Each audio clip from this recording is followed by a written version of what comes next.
If you were living 3,000 years ago in ancient Greece and a citizen of Greece, and you could run like the wind, and you were male, you just might have competed in the first Olympic Games. The Olympiad was held every 4 years, from 776 BC to 396 AD. And if you do the math, that's about 293 Olympic celebrations. For the first 13 Olympic festivals, the only event was a 200-meter sprint.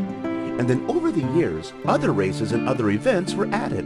Events like boxing, wrestling, long jump, javelin, discus throwing, and my favorite event, the chariot races.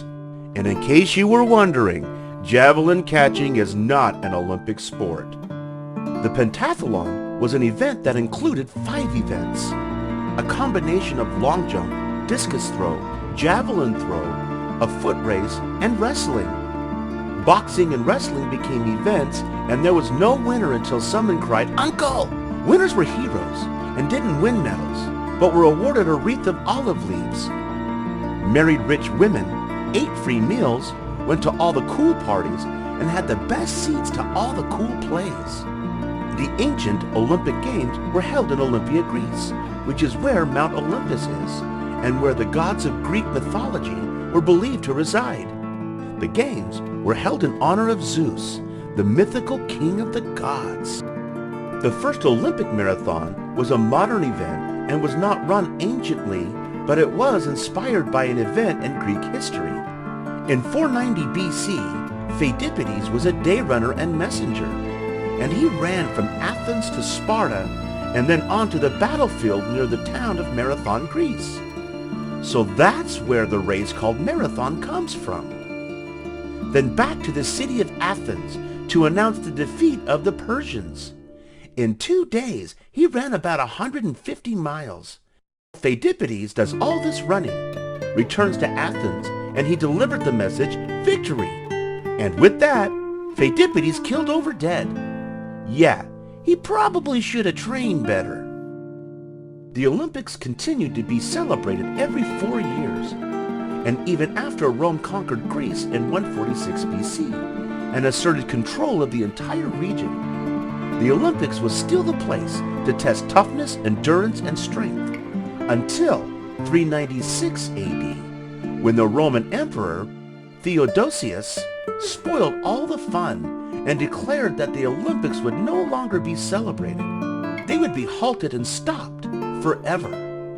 What a downer. Think of all those athletes who trained for so long. So that was it. End of Olympic history. Period. Right?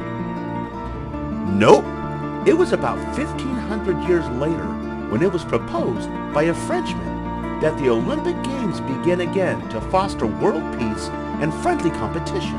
So the IOC was formed, the International Olympic Committee, and in 1896, the first Olympiad was held in Athens, Greece.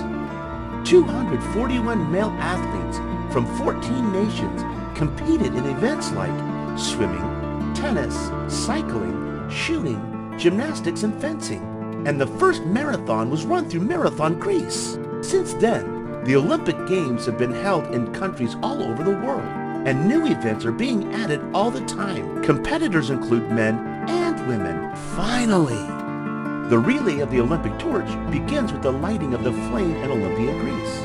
The torch is handed off and travels the world until it reaches its destination, the host nation of the Olympics.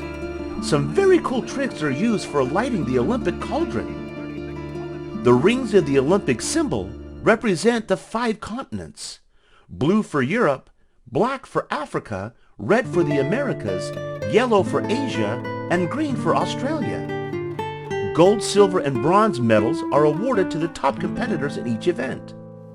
The Olympic mascots are always fun to look at, and now even celebrate the athletes of the Winter Olympics, the Paralympics, and the Special Olympic Games.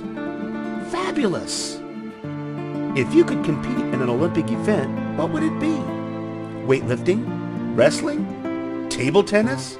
Hey, it's not just ping pong. How about breakdancing?